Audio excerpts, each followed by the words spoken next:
बात है, किसी नगर में एक बेहद प्रभावशाली महंत रहते थे। उनके पास शिक्षा लेने हेतु कई शिष्य आते थे। एक दिन एक शिष्य ने महंत से सवाल किया, स्वामी जी आपके गुरु कौन है? आपने किस गुरु से शिक्षा प्राप्त की है?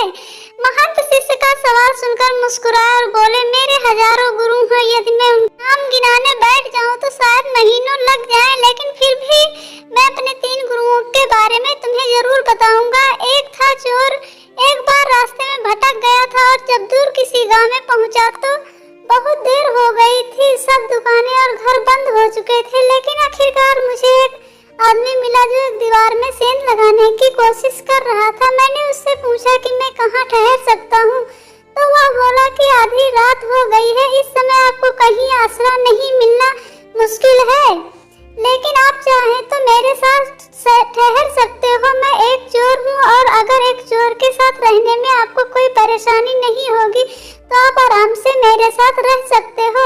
वह इतना प्यारा आदमी था कि मैंने उसके साथ 1 महीने तक समय गुजारा। वह हर रात मुझसे कहता कि मैं अपने काम पर जाता हूँ, आप आराम करो, प्रार्थना करो। जब वह काम से आता तो उनसे पूछता कि कुछ मिला तुम्हें, तो वह कहता कि आज तो कुछ भी नहीं मिला, अगर भगवान ने चाहा तो जल्द ही कुछ जरूर मिलेगा। वह कभी निराश और उदास नहीं होता था, हमेशा मस्त रहता था। जब मुझे ध्यान करते हुए सालों साल बीत गए थे और कुछ भी हो नहीं रहा था, तो कई बार ऐसे क्षण आते थे कि मैं बिल्कुल हताश और निराश होकर साधना वादना छोड़ने के ठान लेता था। और अब अचानक मुझे उसकी मुझे रोज याद आती है। रोज कहता था कि भगवान ने चाहा तो जल्द ही कुछ जरूर मिलेगा। और मेरा दूसरा गुरु एक कुत्ता था। एक बहुत गर्मी वाले दिन में बहुत प्यासा था और पानी के प्यास में घूम रहा था। एक कुत्ता दौड़ता हुआ आया, वह भी प्यासा था। पास ही एक नदी थी। उस कुत्ते ने आगे जाकर नदी में झांका तो उसे एक कुत्ता पानी में नजर आया और उसने अपनी परछाई देखी। कुत्ता उसे देखकर बहुत डर गया और परछाई को देखकर भौंकता और पीछे हट जाता, लेकिन बहुत प्यास लगने के कारण वो वापस पानी के पास लौट आता। अंततः अपने डर के बावजूद वह नदी में कूद पड़ा और उसके कूदते ही परछाई भी गायब हो गई। इस कुत्ते की इस साहस को देखकर मुझे बहुत बड़ी सीख मिली। अपने डर के बावजूद व्यक्ति को छलांग लगा लेनी चाहिए। सफलता उसी को ही मिलती है जो व्यक्ति डर का साहस से मुकाबला करता है। और मेरा तीसरा गुरु एक छोटा बच्चा। मैं एक गांव से गुजर रहा था। मैंने देखा कि एक छोटा बच्चा जलती मोमबत्ती ले जा रहा था। वह पास के किसी गिरजाघर में मोमबत्ती रखने जा रहा था।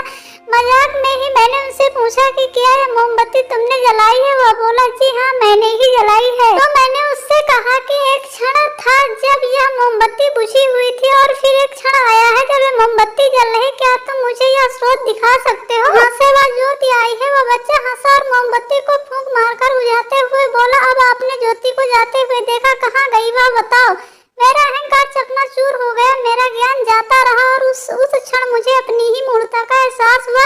तब से मैंने अपने पूरे ज्ञान को भी अधूरा छोड़ दिया। मित्रों, शिष्य होने का अर्थ ये नहीं होता है कि पूरे अस्तित्व के पद खुले होना। हर समय हर किसी ओर से सीखने को तैयार रहना चाहिए। जीवन का हर क्षण हमें कुछ न कुछ जरूर सिखाता है, मौका देता है। हमें जीवन में हमेशा एक शिष्य बनकर रहना चाहिए, अच्छी बातों को सीखते रहना चाहिए। जीवन में हमें आए दिन किसी न किसी रूप में, किसी न किसी गुरु के रूप में मिली। यह हम पर निर्भर करता है कि हम किसको किस तरह से निष्कर्ष करते हैं और किसको किस तरह से एक्सेप्ट करते हैं।